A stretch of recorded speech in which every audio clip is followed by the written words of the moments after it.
These are 7 people known to have been enslaved here at 105 Brattle Street, who seized their own freedom on the eve of the American Revolution. Thousands more were enslaved in Jamaica by this home's first owner, John Vassall, and his family. Tonight we honor in all of their humanity those who endured slavery on Brattle Street and beyond, those who seized freedom, their descendants, and the long struggle for Black liberation in Cambridge and Boston.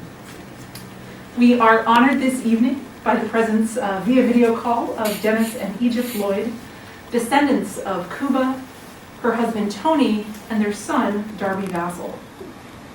I am also very pleased this evening to welcome Reverend Kate Eckram of Christ Church Cambridge and other members of the Christ Church community. And of course our featured speaker, Just step out. okay, Nicole Piepenbrink, who will be back shortly. Thanks to all of you this evening for being here, as well for gathering in this room with us in the community. So the project that we'll discuss tonight shines a light on Darby Vassall's final resting place. Darby Vassall was born here in May of 1769. He had been enslaved at birth and separated from his parents.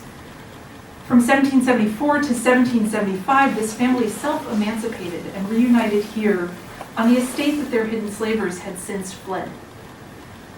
Cuba and Tony Vassall fought to reunite with the children their enslavers had taken from them, and would later successfully petition the Massachusetts legislature for reparations. And if anybody's had a chance to take a look at the large format petitions over there, the one on the left side wall is one of Anthony or Tony Vassall's reparations petitions. 50 years later, at a celebration of Haitian independence, Darby Vassall, a lifelong activist for abolition, education, and civil rights, looked forward to, quote, a time when the color of a man shall no longer be a pretext for depriving him of his liberty, unquote. History helps us to envision and work towards a more just future. Today, Darby Vassall's words still ring true, and the ongoing struggle for freedom and equality that he dedicated himself to centuries ago continues in our communities and has so many champions among folks here tonight. My name is Emily Levine. I manage public programs and events here at the Longfellow House. Please get in touch. I'm hoping to connect with even more folks tonight. My cards are on the back table with Ranger Beth. This site is a unit of the National Park Service, and we're committed to working to tell a more collaborative and more honest history about enslavement and freedom here at 105 Brattle Street and in Greater Cambridge, which is a central story to this site's history. So this evening we'll hear introductory remarks from Darby Vassall's living descendants, Dennis and Egypt Lloyd, followed by a presentation from Nicole Piepenbrink on her HERE Lies Darby Vassall project and Q&A. We're going to wrap up here at 7 o'clock, and after that we invite you to join us for a 10-minute walk down to Christ Church to view the HERE Lies Darby Vassall video installation on site. Just for safety, I want to point out that there is an exit behind you. There is also an additional exit through the doors to your left, or excuse me, right. And restrooms, again, are available in the visitor center, which is the building behind us there. Now it is my pleasure to introduce the Lloyds, who are incredible stewards of their ancestors' legacies. They're wonderful collaborators, and they're just really great people to know. Born in Roxbury, Massachusetts, Dennis Earl Lloyd holds a master's degree from Howard University School of Architecture and Planning. A Vietnam veteran, Dennis served with the 52nd Combat Aviation Battalion during the Tet Offensive and was awarded the Army Aircraft Crewman's Wings for flying over 100 combat hours. Dennis has worked for the Boston Redevelopment Authority and for over 20 years at the Boston Globe. He's also a property developer in Roxbury, Massachusetts, and lives part of the year in Atlanta, Georgia. Dennis Lloyd served for over 20 years on the steward board of the historic Charles Street African Methodist Episcopal Church in Roxbury, and currently serves on the church vestry of St. Paul's Episcopal in Atlanta.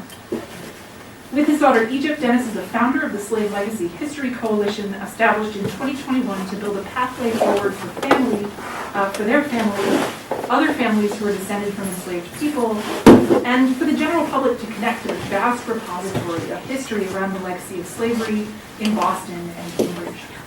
He is married to Beverly Parks Lloyd, and together they have 5 children and 5 grandchildren.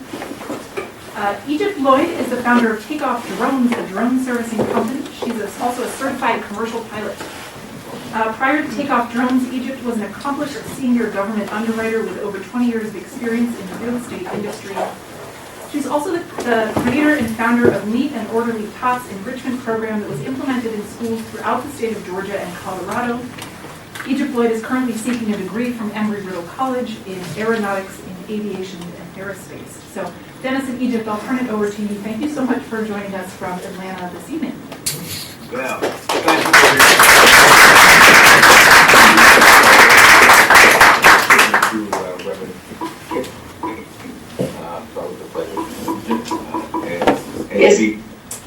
to be here with my daughter. It's always a pleasure.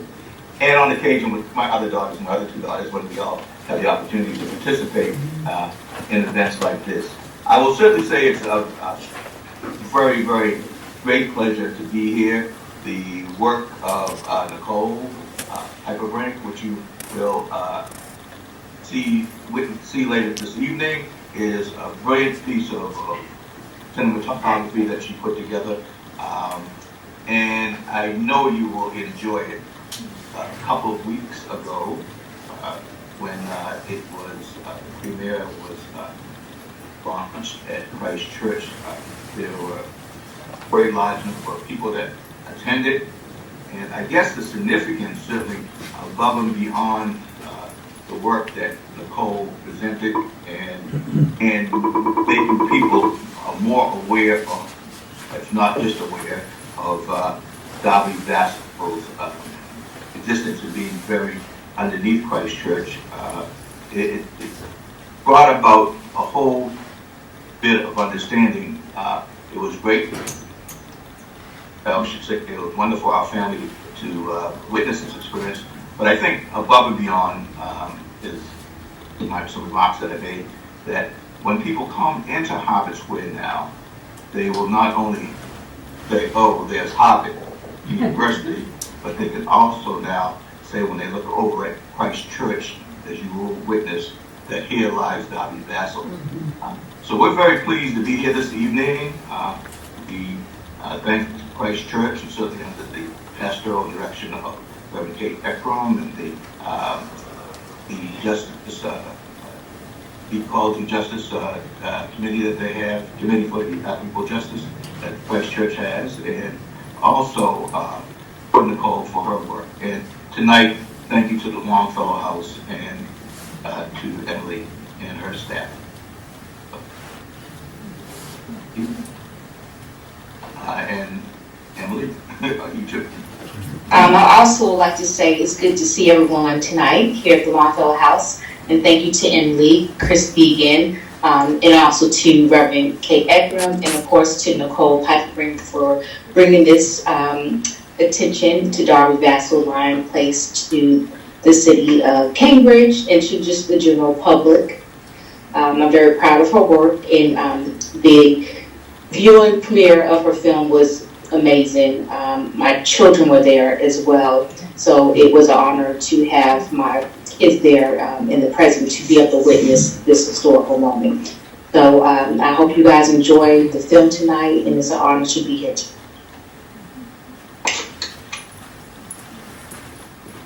Thank you so much, and we are going to switch the screen to Nicole's presentation, but Dennis and Egypt are going to stick with us and will be part of the Q&A towards the end of our hour. So thank you very much. Yeah. Yes. Seamless, but Great. it's functional. Dennis and Egypt, thank you so much for your kind words. It's been a huge blessing to collaborate with you. I just really value our partnership. So thank you. And thank you to the Longfellow House for inviting me to speak and to present. I'm just really grateful for the opportunity to share this work with you all. As many of you know, Here Lies Darby Vassall. The installation is up currently live at Christ Church and will run through November 6th. This effort began as my thesis project at the Harvard Graduate School of Design and morphed into a post-graduation endeavor. So tonight I'll be sharing with you pieces from different stages of my interdisciplinary journey that has culminated in what we now know as Here Lies Darby Vassall. I'll talk some about research, some analysis, and some about my design process along the way. May I briefly interrupt you to say that I forgot to introduce Nicole? Oh. May I introduce you? Sure.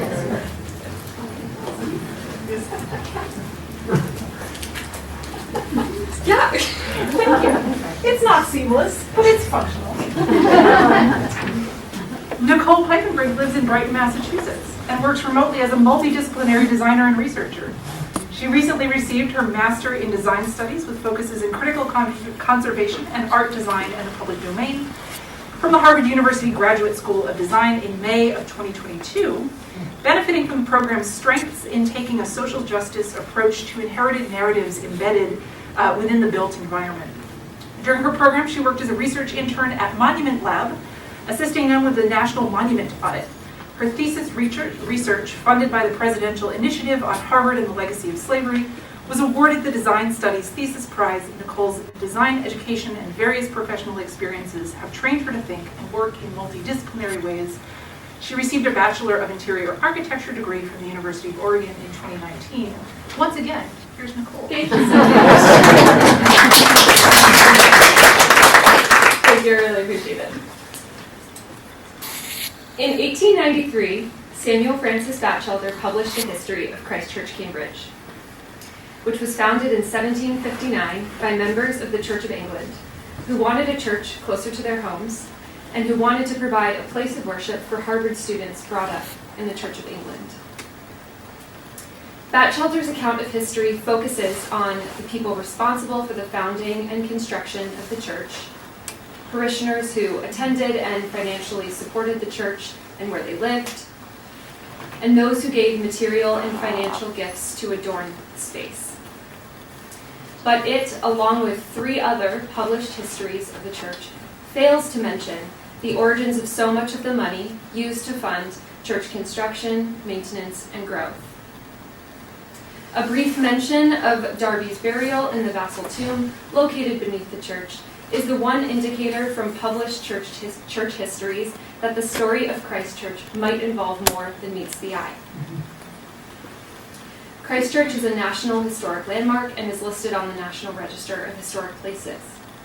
Historic markers speak to the age of Christ Church, its occupation by Continental troops during the Revolutionary War, the architect, First Reverend, George and Martha Washington's visit, the Tower Bells, Theodore Roosevelt, Martin Luther King Jr.'s visit in the 60s, and its exceptional value in commemorating and illustrating the history of the United States.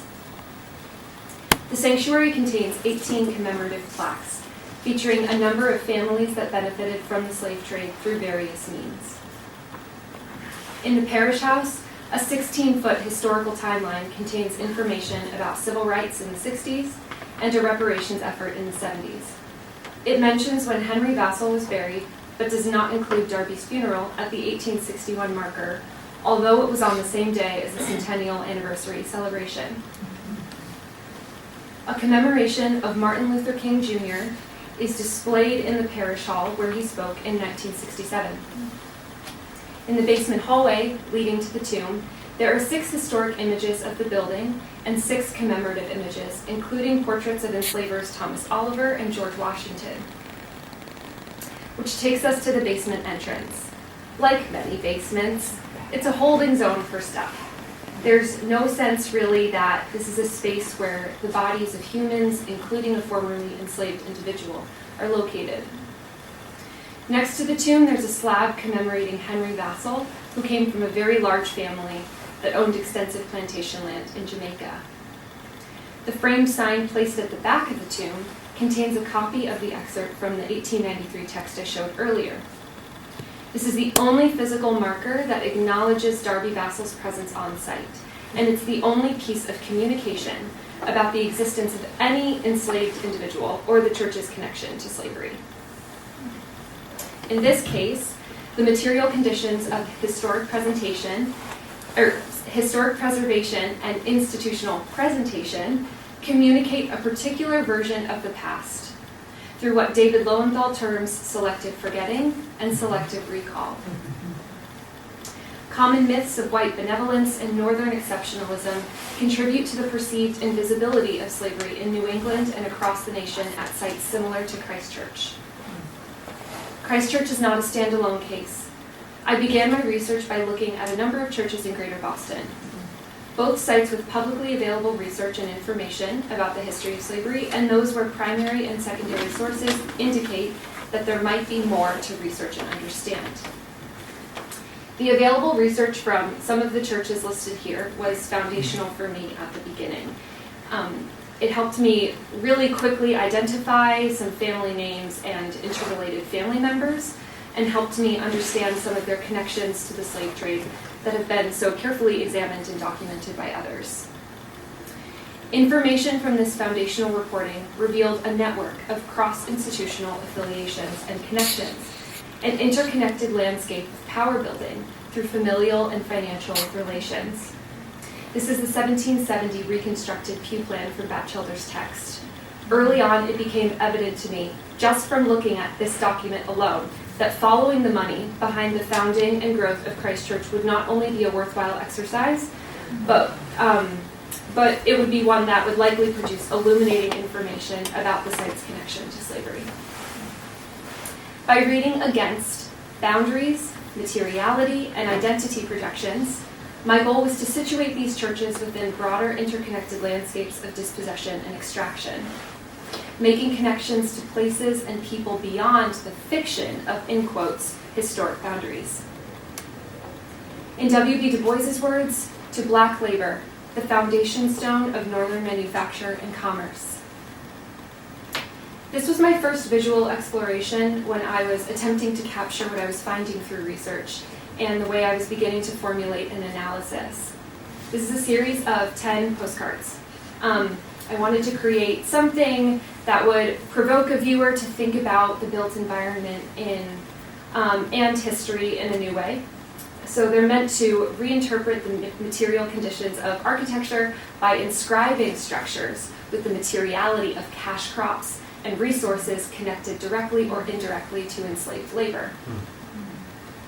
And I took this a step further with video. So I used the postcard motif as a layering medium in 3D space. They offer a kind of visual portal to the resources and external geographies that are embedded in these structures. I included 4 out of the 10 sites in this video. So Old North Church, King's Chapel, Trinity Church, and Christchurch. This is a series, what you're seeing is a series of clips from the whole 3.5-minute video. And these shots specifically focus on challenging the bounds of where, in quotes, history begins and ends, posing visual questions about where and how we draw these lines. It's as if the video is asking the question, what if? Like, what if we were to expand our understanding about the spaces around us and how they came to be? What would that do and who would we become? I was trying to emphasize the impact of perception and how what is known or unknown to city dwellers and tourists alike shapes our psyches and influences our actions.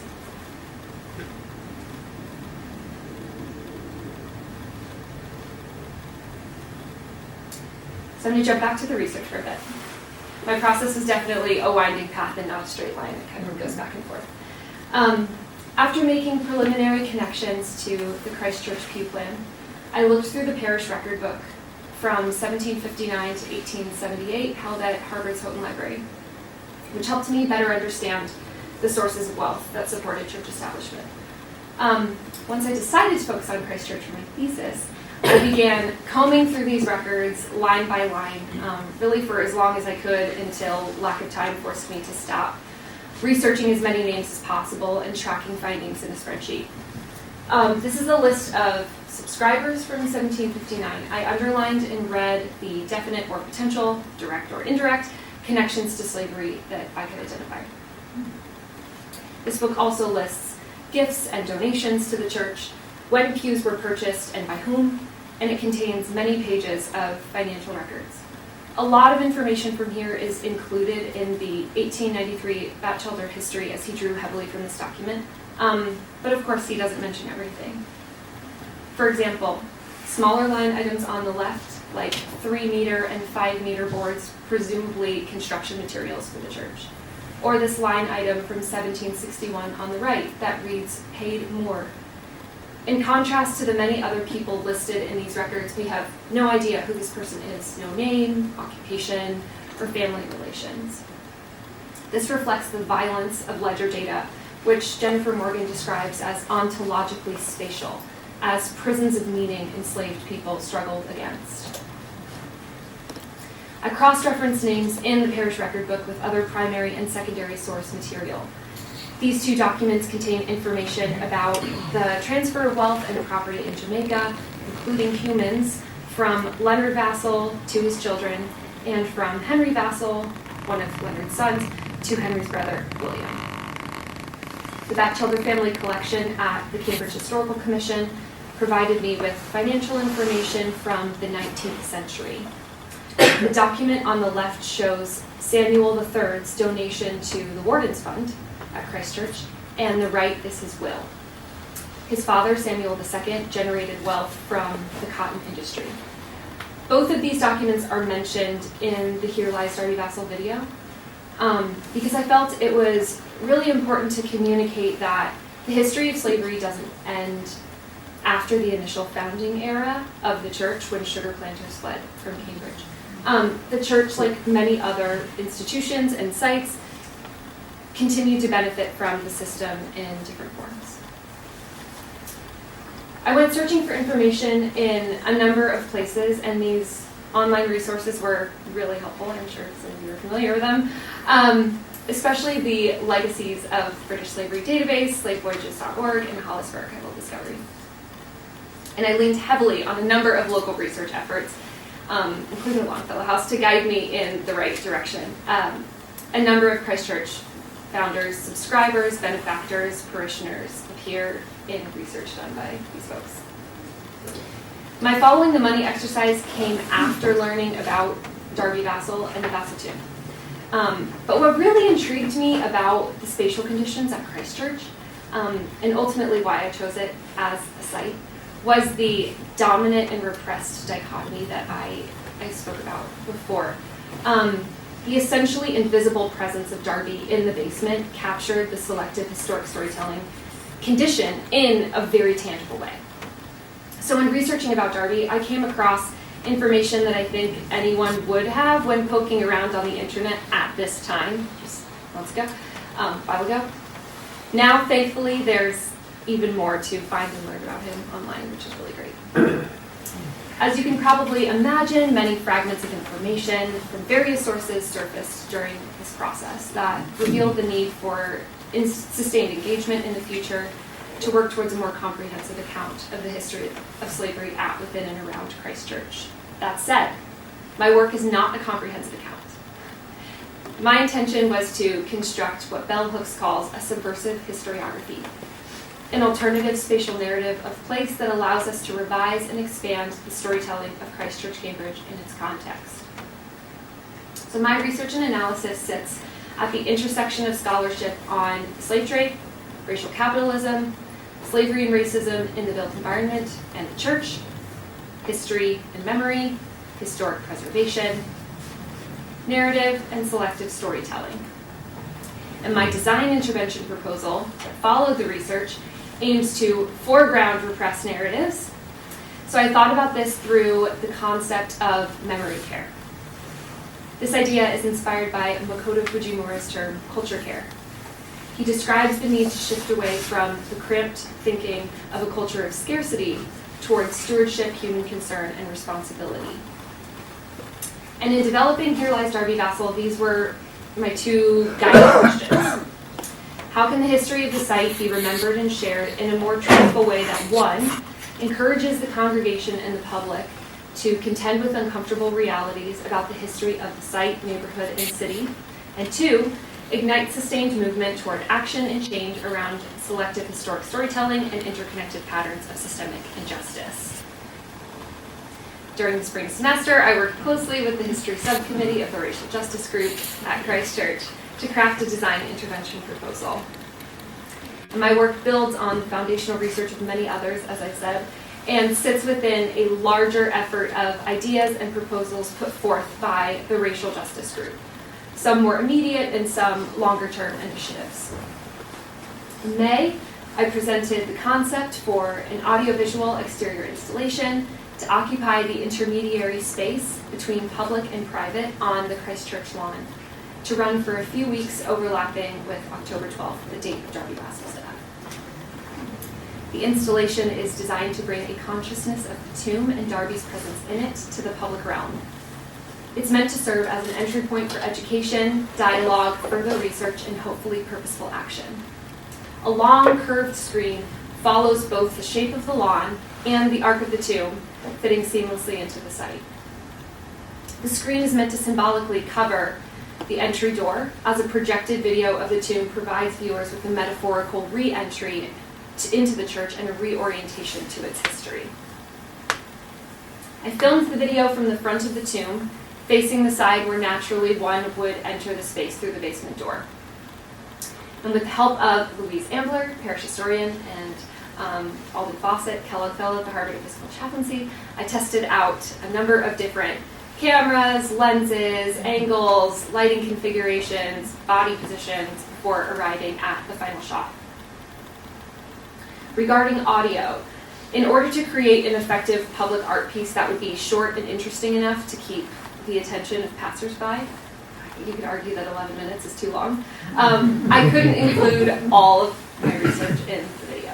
So the script begins and ends with Darby Vassall, opening with what sounds like an epitaph that's meant to center his humanity, because there is no tombstone for him.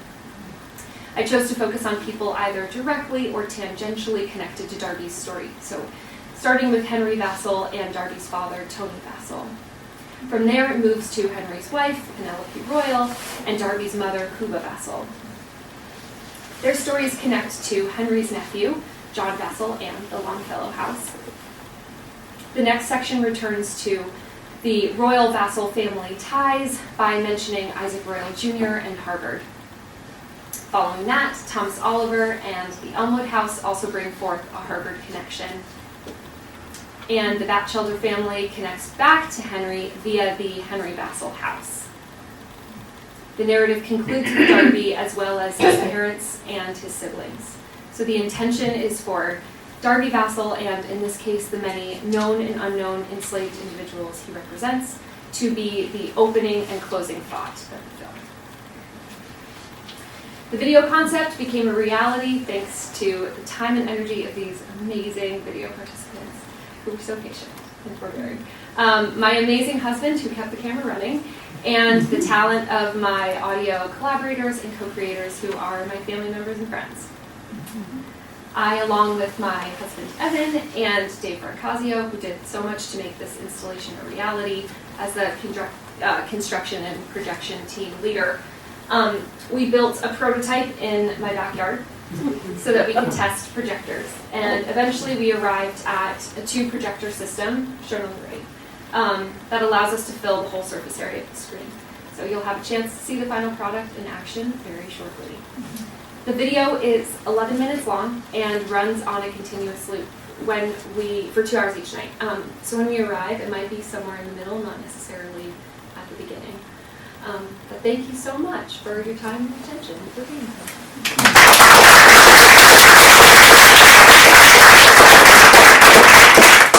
Q&A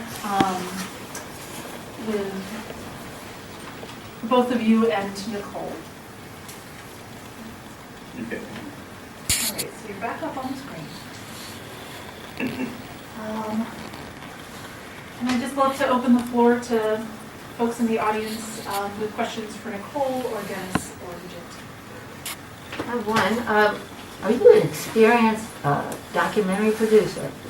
Have you got a lot of experience doing films and videos? No, this is my first time working with film, with video. It's brilliant.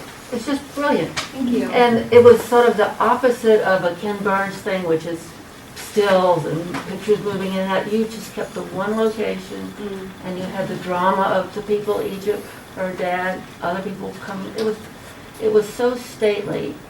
My hat's is off. And also the music. It stayed in my head to this day. How did you come up with the music? I don't know what you all believe in here. I'm gonna say it was God. Like, it was the inspiration of the Holy Spirit. I don't know. I just heard the hum. It started with the hum, and then I visited Christ Church one Sunday, and we said the Collect the Purity prayer, which I said growing up because I grew up in Episcopal Church. And right when we said the part that Almighty God from secrets are hid, I just knew. I was like, that's it. That has to be a thing somewhere. I don't know. So it started with that and the hum, and then I don't even really know. I just have like really awesome family members and friends, and I just texted them one day. It's like, hey, can we just workshop on Saturday? And we sat down and just started drumming and creating harmonies, and it came together. I'd like to ask the Lloyds about how their knowledge of their ancestry. Like, how long did you know? I mean, have you always known that you were descended from Darby Vassall, and about the history behind the family, and how much had you done as a family before to sort of commemorate it? Maybe I could probably answer that. We have been involved on this journey really since 1989, when my aunt passed away, my Aunt Hazel Wolf, who was the historian for the family. And when she passed away, I discovered a newspaper from 1929, which was for her great-great-grandmother, her grandmother, and my aunt's grandmother. And it spoke to Jonas W. Clark, who was buried about 5 miles from Harvard Square, right off of Arlington Center. And it spoke to Jonas Clark's burial there in the Masonic Cemetery. Well, Jonas W. Clark is the son-in-law of Darby Vassall. So we were able to connect Jonas W. Clark as being a descendant and being the son-in-law of Darby Vassall. However, we never got beyond that point until the summer of 2020, when a young lady who was an undergraduate at Harvard by the name of Carissa Chin contacted one of my daughters, the Georgia and Lloyd, who mentioned or told us was inquiring about our family's connection to Harvard's legacy of slavery and Tony and Cuba Vassall.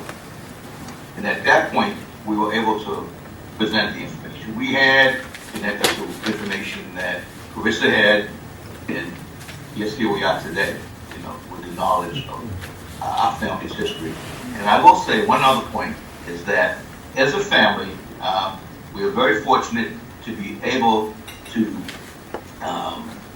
understand and have knowledge on when our ancestors came to America, who brought them here, who enslaved them, what they did, where they lived, where they died, and in the case of what Nicole is pulled together, where they are buried. So. Oh, thank you. That's fantastic.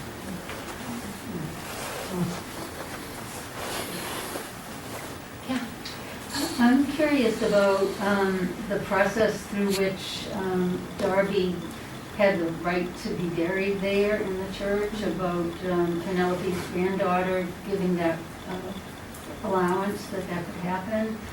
And I'm also curious, why would Darby want to be buried there? I don't know if there's any information about any of that. I think it's a great question. The question you're asking about the process, and all I know is like what the documents offer us, which is what you know. But Dennis in Egypt, do you want to speak a little bit about Darby's choice to be buried at Christ Church, or your perspective on that?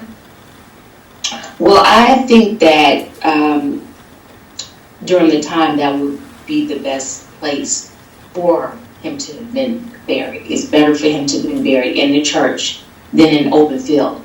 We might right now not be able to be speaking about Darby Vassall because we would never know where he's been buried. So I think it was a good decision at that time to be buried in the church. But also, you once spoke to the spirit of Darby Vassall, and also to the fact that even as their enslavers, or his enslaver, the Vassall family must have held Darby in some esteem to allow him to be buried there. Yes. But beyond that, as you had once mentioned, Egypt, that the Holy Spirit in this whole process plays a role in where one ends up. So Absolutely, I was going to add that too. Yeah. So definitely, displays his spirituality that he would want to be buried in the church and not in an open field. So that needs to be in mind. There's a lot the archive doesn't tell us. Another question back here, and then So it's not possible to know whether Darby ever attended the church or what church he attended during his lifetime? No, we do know that he attended Brattle Street. Was it also called Brattle Square Church at one point? It held both names. Yeah, I think. And I don't know if there is any record of him ever being present at Christ Church. I haven't come across one. Would it have been possible? I'm not a historian, so with these sorts of questions, I defer to the historians of the room, because I am a designer by trade. Can I add? I didn't hear the question clearly, but was the question asked, had Darby Vassall ever been to Christ Church? Right. Would it have I didn't. Yes, it was a question. You can answer that, Jack, because I know that we.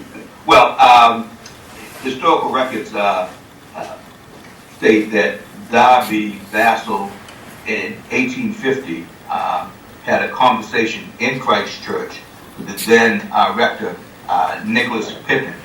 And at that time, the historical records state that Darby was explaining to Reverend Pippin that how wicked a man Henry Vassall was. And there is a document that describes that conversation between the rector and Darby Vassall. So that was in 1850. And Reverend Kate may be able to shed some light on that. I believe it was Reverend Hoppin that interviewed Darby Vassall, but that's all. Did I say Pippin? Sorry.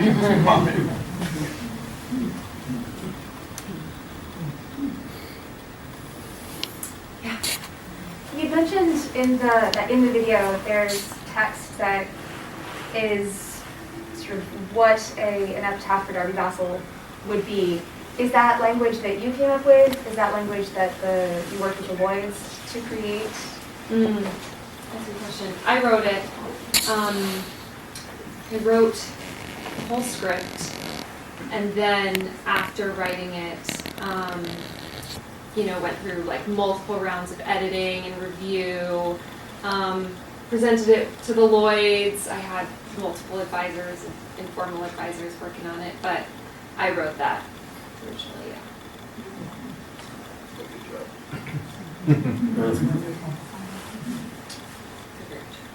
Yes. Nicole, maybe I missed this, but did you find, or did you show, or do you illustrate the direct links to slavery, particularly in the Caribbean, and the links to the Vassars and others here? In this presentation. In this presentation, did you do that here, or did you? Is that? It's in the script of the video where a lot of I include financial information about profiting from enslaved labor and land in external geographies like Jamaica and Antigua. But I didn't show that here. No. So the primary sources for that, right? Yeah, so the Legacies of British. Okay. Is that no, the name Legacies of British Land or database, something like that. Has amazing information. It's like such a helpful resource for finding specific details about who owned land where and for certain years the number of enslaved people that were counted on that property and the value of the property. So that was super helpful for getting a lot of the financial information. And then records like wills were really helpful for me. The Royal House and Slave Quarters is amazing, and they've done so much research. And so the information that I have about Isaac and Penelope, I pulled from their research. It was really great. They have you can go online, and I don't have the link on me, but actually look at like a compiled set of primary source material that they've put together. Okay, thank you. Our tour of the house ended a little late, and we didn't hear the first of your presentation, and so I wondered how you wound up in Atlanta. I wonder if you know about other descendants and where they might be, and how many you might know of in addition to you two. If I understand it correctly, I heard that you are both in Atlanta? Correct. And we have many descendants, and some have been involved in this process. Some are. And there are about 4 different families. There's the Washingtons, the Wolfs, and the Corbins, and of course the Lloyds, who are all descendants in some form or fashion to related to Darby Vassall. Some have been more active than others, and so that. Now, how do we end up in Atlanta? Well, never say never. I will say that I once, coming down when my daughter Egypt moved down, and I said, coming out, she lived out in the area called Alpharetta, which at that time was being developed, and I said I would never live down here because I grew up in Roxbury, and I'm used to coming out the door, you're right in it, you know? Not driving somewhere to get to a mall and doing that, so that wasn't my style. However, my wife changed her mind when you say so. We ended up down. And his grandkids. Yeah, and my grandkids. So that's, kind of long and short of that. Yeah, can you tell us more about what we know of the self-emancipation and of activism in the later decades? You know anything more? I'll let you all speak to that. Did you hear the question? No, I think The question was about asking for more information regarding the self-emancipation in the later decades. Right. Of Darby Vassall, right? And Cuba and yeah. Asking for more information on the self-emancipation of Tony. Mm-hmm. And Cuba. Well, I guess the answer to that would be, we've learned about it through the historical documents that not only are in the repository of Longfellow House, certainly the Royal House, and from Harvard University, which has been a wealth of information. And so, like the general public, we've learned in bits and pieces, if that answers the question. And now, specifically, documents that pertain to their emancipation in the timeline, again, that's available in some within the Longfellow House repositories. So,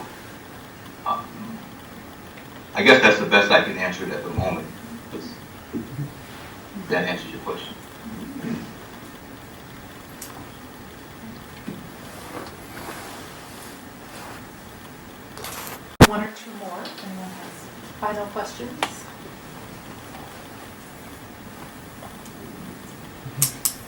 So in terms of expanding the geographies, have you, or are you thinking about trying to connect with people in Jamaica to try to connect to the geographies of the legacies of enslavement in Jamaica as well? Yeah, absolutely. Absolutely, yeah, sorry. Yes, we are. And to keep Darby's Vassall label alive, as you all know, that he was an activist. That's one reason why we created the Slave Legacy History Coalition, because it's just not about finding this information. We wanted to keep, his legacy alive. And so we are, yes, to answer your question, yes, we are definitely in the process of doing that as well, amongst the other things that we can. Well, and as Egypt mentioned, the slave legacy, one of the issues that we found was that there is a vast number of institutions and organizations in the Boston area alone that have information on slavery, and specifically on our family. We found at least 5 to 6. So to go in and search through all those, that the information would take forever, but more significantly, just discovering where all the information was was a process. So the Slave Legacy Coalition, the overall purpose is, and what we are in the process of doing, is building a website where one can go to, and if they're interested in finding something about slave legacy, they can find it there, whether it's from a genealogical standpoint, to recipes, to books. Yeah. On slavery. On slavery. And so we're connecting, what we're doing is connecting the spokes on the wheel of slavery together, and so that's what the Slave Legacy History Coalition has been in the process of doing. As far as Jamaica, and we had some relatives up from Jamaica the day after the event, who unfortunately it rained, so they could not see the video. We don't run out of the rain. Yes, we are going to. Still know Nicole. I just sent it to her, so. Yeah. So, but we're pursuing that, and but right now we've been anchored so much just in Boston alone, unraveling the legacy of slavery, not only for us, for our family, but for the wealth of the general public. So, time consuming. Yeah, and our website is www.slavelegacyhistorycoalition.org.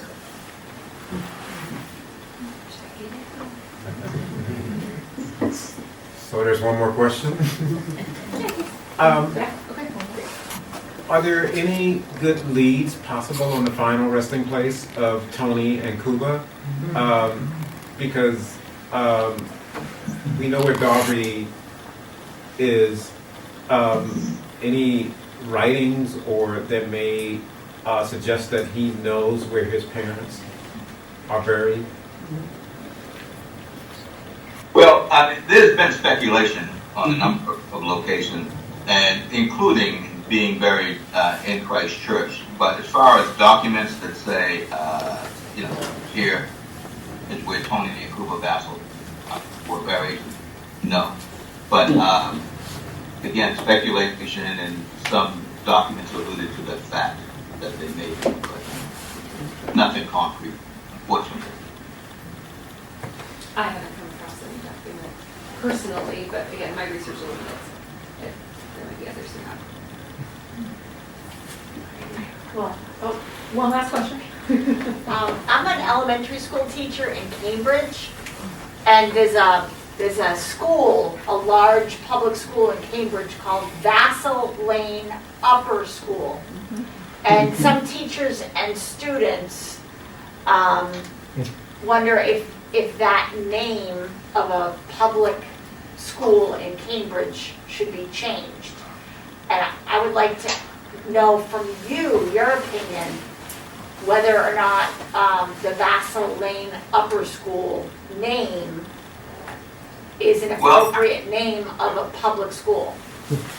Well, I believe there's a petition and a movement to rename it Darby Vassall and not just Vassall like the school. So I think the context of which the school, if it is renamed, is important. Vassals have certainly one, history. Darby Vassall has another history. So there is a movement to have it renamed to Darby Vassall, which we strongly support. History is history. And, the Slave Legacy History Coalition is about bringing together American history. Some of it's not good, other accomplishments have been great. And the discovery of, of this history and unraveling of it is very significant for all of us to understand what this journey is about and what it has been about and where we're at right now. So to rename the school Darby Vassall, I think would be very, very appropriate, and to take it out of just the name of Vassall. So we support that. Thank you so much, Dennis, Egypt, and Nicole. Thank you both. Thanks.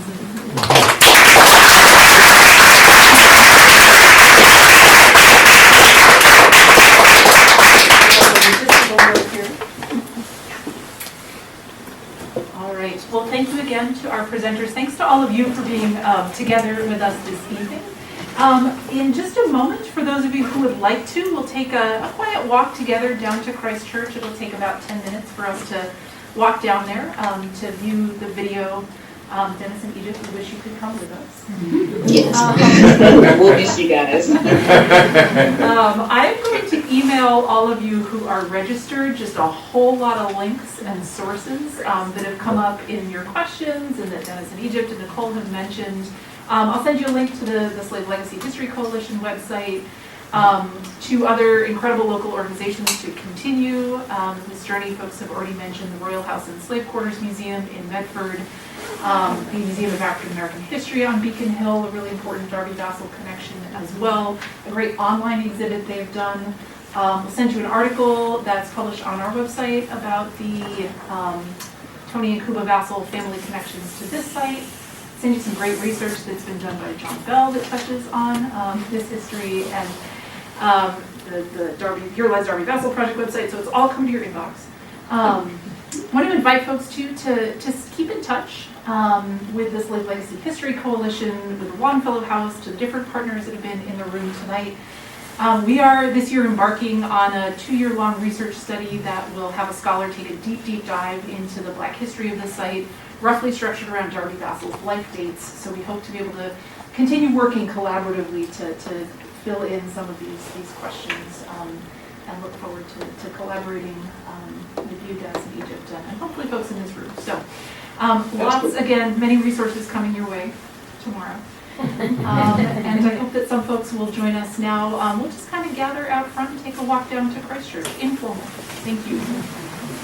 Have a good evening. Have a good evening.